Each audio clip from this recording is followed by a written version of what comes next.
This is lovely. Thank you all very much for coming. A warm welcome. There are actually 19 of us in the room today. We're just below the limit, so it might be changing. So it is nice to see everyone, and isn't it nice to come out when it's dry? And the sun was out, although the wind's a bit cold, but it does make me feel that spring's on the way. And today, a very special welcome to Caroline Mellier-Smith. Most of you, I think, will know Caroline now from church, but she's been with us about 2 years? Yes, 2.5 years, and she's very kindly come along, and she's going to speak to us about inspiration. And when I saw the sun this morning, I have to remember that I thought, perfect topic for today, because I think spring coming is an inspiration to us all. So, shall we have a prayer to begin? I am like a tree. Plant me in rich soil, let my roots dig deep, anchoring, feeding and connecting. Slake my thirst with living water and feed my fibres with a living word.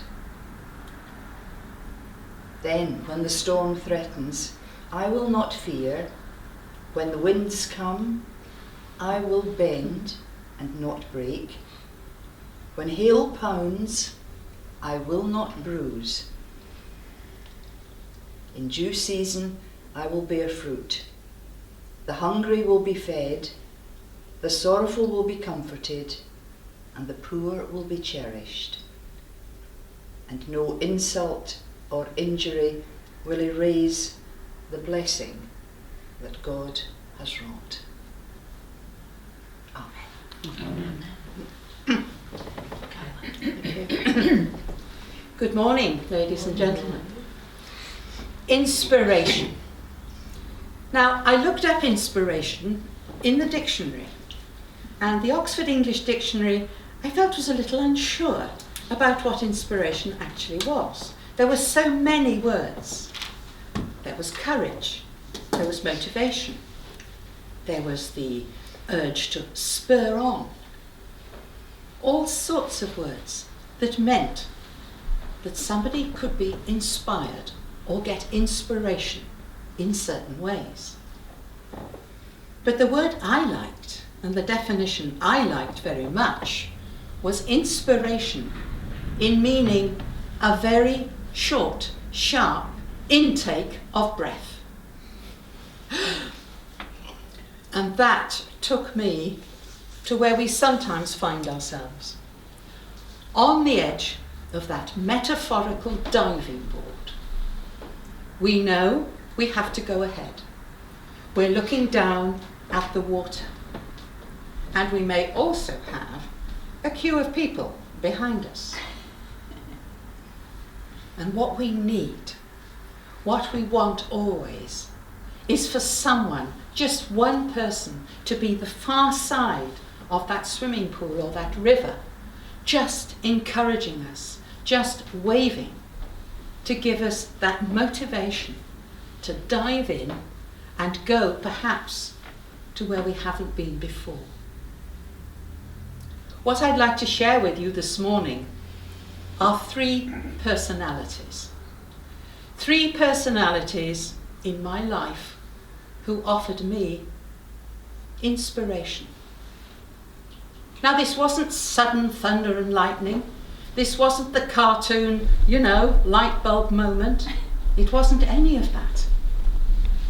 And I think sometimes inspiration can just come from a touch on the arm, from a hand on the shoulder, and just a few words that at that particular time mean so much. I'll take you, if I may, to an evening in the summer where I was sat in a garden in Dandenong, which is near Melbourne in Australia. And I was sat with a new friend that I had found in the church that we belonged to. She was a social worker. Now, I trained originally as a primary and secondary school teacher, And when we went out to Australia with my husband's work, I was licensed in those days of the 70s to be able to teach out there. And I thought, yes, I can do this. And I went on only one occasion as a supply teacher. Well, let us just say, to be fair to Australia, in 1971, education wasn't quite what it was here. I went into the staff room as the supply teacher. I was greeted by the deputy head teacher, and she sat back, and I can see her now with her arms folded, and she said, "Right, you're in room 4. Now you put all the dimbos in one corner and you concentrate on group 1. And when they all start kicking off, you can go up and down the white lines in the playground and that'll shut them up." Well, I'm not joking. I was appalled. I mean, there was me, a keen little teacher, you know, trained up in the 60s about little individuals and group work and how we should all consider this, that and the other and the home circumstances, you know, the whole holistic picture. I came out appalled and I ran straight to my friend, my lovely inspiration, Anne Quinn. And she just looked at me and she went, "Right." She was very straightforward, was Anne Quinn, and I liked that. She said, "Right, you're coming with me. You're going to be a volunteer with me." I said, "Doing what?" She said, "You're licensed to go in schools. You come with me. We're going to do storybook work with the children that I'm looking after." And that was what we did. Life storybook work. Helping children in difficulties, with difficult circumstances, difficult backgrounds, to actually just map out in their own way by drawings and by words where they were at and where they were going. That, I thought, is what I was trained to do. As we sat there that evening, she just suddenly put a hand on my arm and she said, "Right, you know what you've got to do. Get out of teaching and get into social work because that's where you belong." That was all very well at that time. My husband was there busy doing all his engineering as he was brought to Australia to do. I had a 2-year-old and a 4-year-old. I thought, okay, fine. Within 2 years, my husband was brought back to the UK with the same company.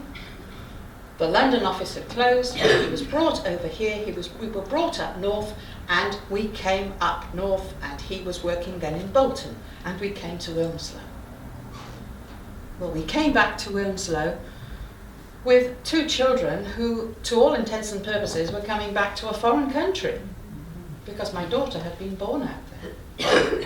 As she always claims to fame, she was born in Dandenong, which of course was where Neighbours was originally filmed. That wasn't easy, as any of you who have had a similar situation will appreciate. But we found friendship within the churches here in Wilmslow. We found a lot of good friends and neighbours, and to occupy ourselves and to get to know people, we joined an Amdram group. And my husband did the scenery and I did the acting and stuff. Okay, that was lovely, and that was how we got into the community. Time went on, that was fine, the children got settled into Fulshaw School and life moved on really very positively. But I felt I needed to do more. And I can't actually remember how it came about, but I got myself a part-time job running a new Council of Voluntary Service Bureau in Wilmslow. Now the Council of Voluntary Service, of course, is a nationwide thing. And the head office was in Macclesfield. If you go down out of Wilmslow, down the hill towards the Prince William pub, you will notice there are terraced houses on your left. You will also notice that one of those houses looks as if it's about to fall down and nobody does anything about it. That was my office. It was damp, it was cold, and it wasn't very inspiring. But never mind, I managed to get a lot of volunteers together, and we set up a daycare centre up in the new Anchor Court place up in Hanford. Lots of good things were happening. But the main problem that I was beginning to find was that I had 3 particular volunteers, lovely ladies, don't get me wrong. They were absolutely super and reliable and good personalities. But what we were doing was we were sending volunteers to work with people through the social services, through social workers.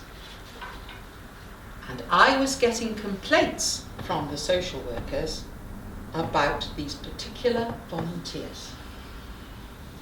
And the complaint was not that they didn't turn up, not that they were unreliable, and not that they didn't do a wonderful job. But unfortunately, they went beyond the remit that they were supposed to do, because they felt, which I understood totally, that it was their Christian duty to go ahead and to do more than A, B, and C. So I had shouting social workers on the phone, and I had upset volunteer, these 3 ladies, in the office. I thought, I've got to sort this out. I understood both sides. And as I was sat there, one June morning, I can remember it now, it was sunny. And the door opened, and in he came, with a smile and with a bounce. I offered him coffee. He sat down. He looked at me and said, "Right, what's up?" And that, ladies and gentlemen, that gentleman was the Reverend Fred Noden. I explained my dilemma. "Oh," he said, "every minister I talk to has this problem. We can sort this out. This isn't a problem. You've just got to get your volunteers together with your social workers and let them each see each other's point of view." And of course, he was quite right. That little bit of inspiration at that point. He then also said to me, "I thought you wanted to go into social work." I said, "Well, yes, I do, but it's expensive, to pay to all this." "No, it isn't," he said. "The Council of Voluntary Service will pay for you to do social work qualifications if you say you'll come back then and work for them." I said, "Oh, really?" That sounded good. Bless him. He was very helpful and very inspiring at that particular point. So off I went. I trained as a social worker. I then worked for Trafford Borough Council for 9 years. And the end of that 9 years, we were all told, all of a sudden, at the beginning of the 90s, that we were no longer to be advocates for our clients. All the advocacy work was going to be passed to the voluntary sector. So I stood up in a meeting, made myself very unpopular. In fact, I think I actually got a verbal warning for saying it. I stood up and said, "Okay, who's training the volunteers? Who's supporting these volunteers? Is it us? Is it the social workers?" "Oh no," they said, "this is the agency." I wasn't happy with that. I'd been there before. I then was told by a colleague that there was a social work job coming up at St. Anne's Hospice in Cheadle-Hulme. And suddenly I thought, yes, I think that is for me. I was taken on. I joined with another social worker there who was due to retire. I spent 9 very happy years at St. Anne's Hospice, and people used to say to me, "How can you work day to day with death and dying and bereavement?" But of course, the inspiration you get in that kind of setting from staff who are dedicated, who understand, who support, who laugh, who have a sense of humour and who can guide you all along the way. That was how I survived and how I did so well at St Anne's Hospice, because suddenly my teacher training, my social work training all came together and I could use all that in that particular job. How lucky I was. I really felt that. And I'm still in touch now with 4 of my colleagues from palliative care. Towards the end of my time, when I was due to come up for retirement, I was lucky enough to get an article published in the National Palliative Care Journal. And St Anne's Hospice, bless their hearts, they paid for me to go to a conference of palliative care, a national one, in The Hague, so that I could present what I had done, which was on bereavement. And that was very inspirational, particularly at that time, because Belgium at that time, and this is just before the millennium, Belgium at that time were going to legalise euthanasia. So you can imagine palliative care people meeting together and the passion and, you know, all the stuff that was going on there was amazing. I retired. I was lucky I could retire at 60, and so could my husband. There we were. And what were we going to do? Well, my husband was an engineer. He had no doubt what he was going to do and went straight up to Quarry Bank Mill and became a power volunteer with the steam engines. He loved it. And he also went down to Nether Alderley Mill and did a lot down there. He was fine. My children were married and were busy producing grandchildren. So what was I going to do? I decided I was going to do what I originally trained for. And I haven't mentioned this before. But when I was 18, I told my parents I was going to be an actor. They were appalled. But they were good parents, and they listened.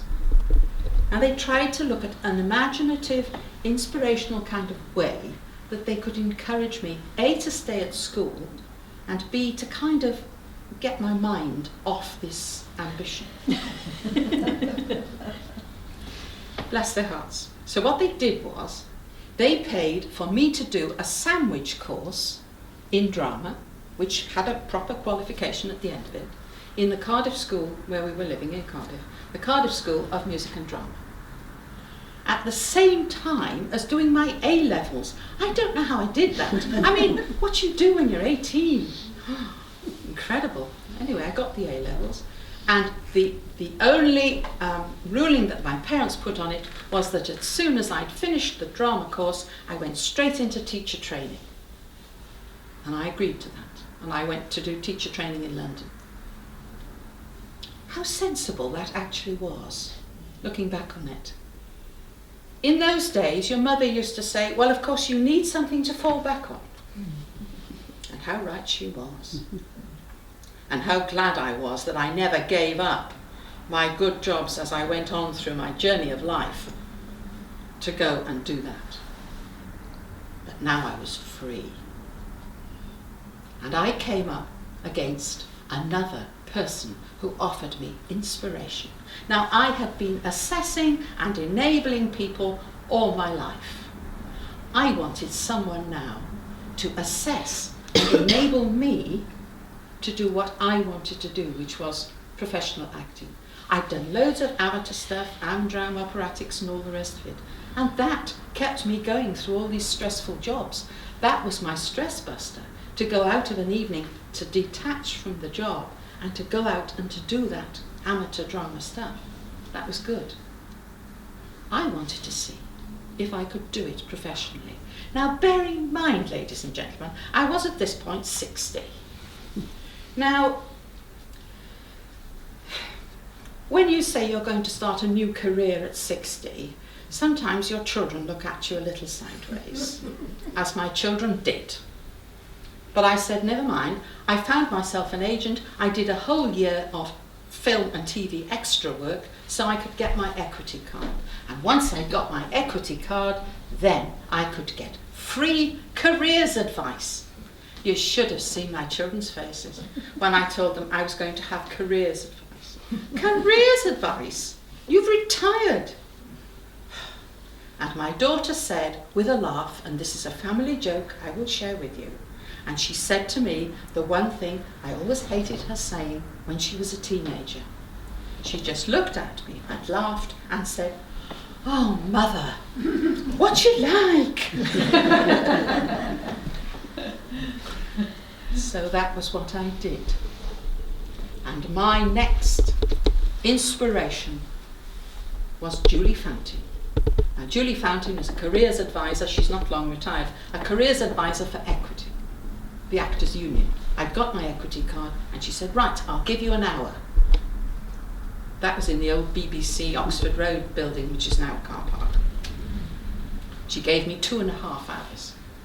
And halfway through that 2.5 hours, she banged her hand on the table. I can see her now. And she said, "If you talk about your age one more time, I'm going to slap your wrist." She said, "This profession, this ridiculous, stupid profession we're in, is full of 60-year-old women who are worn out, burnt out, depressed, fed up, and have no money for their retirement." She said, "You have enthusiasm, you have passion, you're willing to learn, you have an independent income, and you drive a car. For goodness sake." Bless her. "I'm sending you to be assessed," she said. I said, "Great, that's what I want. And if somebody tells me I'm rubbish and go away and get on with your gardening, I'll be fine with that. But I just wanted somebody just to tell me that." I had a 50% thought in my head that that's what would happen. When I went to my next Equity meeting and told them the casting director she had sent me to, they all said, "What? She's a dragon. She'll eat you alive." Oh well, I'd coped with dragons before. I didn't care. And I went along. And there were 5 of us. We had to produce videos, and then she looked at it, and then she talked to us. Okay, there were 5 of us. And the gentleman who went in before me, he was out in 10 minutes in tears. I did feel a little worried at that point. I went in to see her. I liked her. She was straightforward. She knew the business. And whatever she said, I was going to accept. She'd viewed the video, and she sat there and she said, "Well, your acting's all right. But," she said, "the problem you've got is what I would expect from anyone of your age. Your acting technique is old-fashioned. You need to workshop yourself to get up to the modern techniques." And she said, "You've done no real camera work." She said, "Forget that extra work, we don't count that. You've got to go and do some workshops to camera." I said, "Right. Don't worry," she said. She wrote down, and gave me a list of people to go and see and things to do and all the rest of it. I came out with this bit of paper. And just before I went out of the door, which I'd not forgotten, she said, "Hey," and she looked at me and she gave me the most lovely smile, and she patted me on the shoulder and she said, "Good luck." Now that meant a lot for that dragon of a lady to actually say that to me. I won't bore you with what happened next. That's another story. But suffice to say, for 15 years I was employed in all sorts of stuff, which I loved and which I enjoyed. In 2016, sadly, my husband was diagnosed with pulmonary fibrosis. And this was a result of all his mining, engineering, and industrial life. Sadly, he died in 2017. But with all my palliative care friends, with the wonderful hospice at home from Macclesfield, the wonderful district nurses, the Macmillan nurses, and friends and neighbours, We were able to care for him at home, and he died as he wanted at home. Now, when you've been working with bereavement for so many years, and then you're suddenly in that shadow of bereavement, it's hard. I understood bereavement, but I hadn't really understood me bereaved. My mind was okay, that was fine, I was coping. My body, at that point, was fine. My concentration was on my children. They'd lost a father, a father-in-law, and a grandpa, and that was where my concentration lay. But what was lacking, bearing in mind, body, and soul, was spirituality. I was in what I felt was a spiritual desert, and that alarmed me. We'd always had a lot of connection with the Church of England. We'd been there, we'd done a lot of things. We'd worked together, my husband and I, within the Church of England.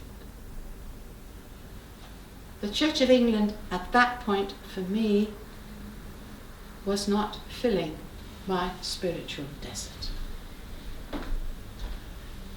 I had a very good friend, she's still a good friend of course, in the Magic Voices choir, which I belonged to. And she had listened to some of this with me, and she said, "Tell you what, there's a really nice celebration going on in my church. Why don't you come?" And so I came here with her. I can't remember what the celebration was. It was a lovely service. And I came out and I thought, yes, this is where I belong. I just had that feeling. This was where my journey had brought me. And in all this, as we are in this week now of Lent, and we're thinking, at least I'm thinking, I hope, theologically I'm getting this right, Kirsty, thinking of Jesus, the temptation, out in that wilderness, desperately trying to gain the spiritual help from his Father. Because when your spirituality fails you, you're at great crisis and risk of doing the wrong thing, of going down the wrong path, of suddenly taking on something that perhaps you shouldn't. And that's quite fearful. And as we are in Lent now, we're coming along with Jesus towards the crucifixion.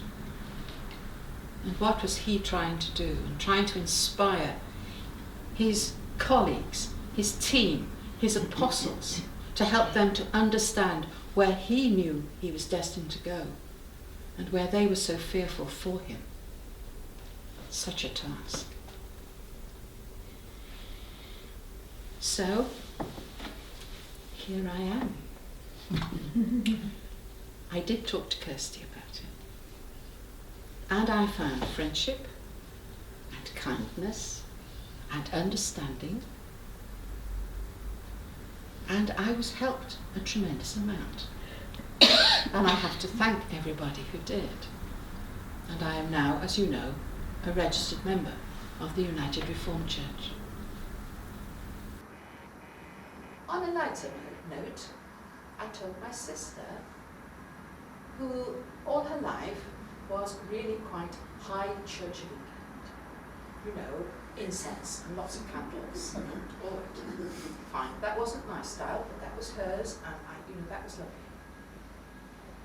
I was dreading a little telling her that I joined the United Reformed Church because I wasn't quite sure what she'd say. She was so sweet.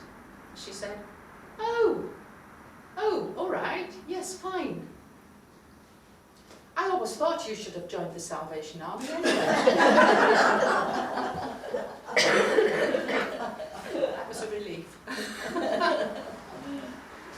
So, thank you all. And at this point, I think maybe up there, the Reverend Fred Moore. is looking down, and in his characteristic way, as I remember him, he'll be saying, interesting.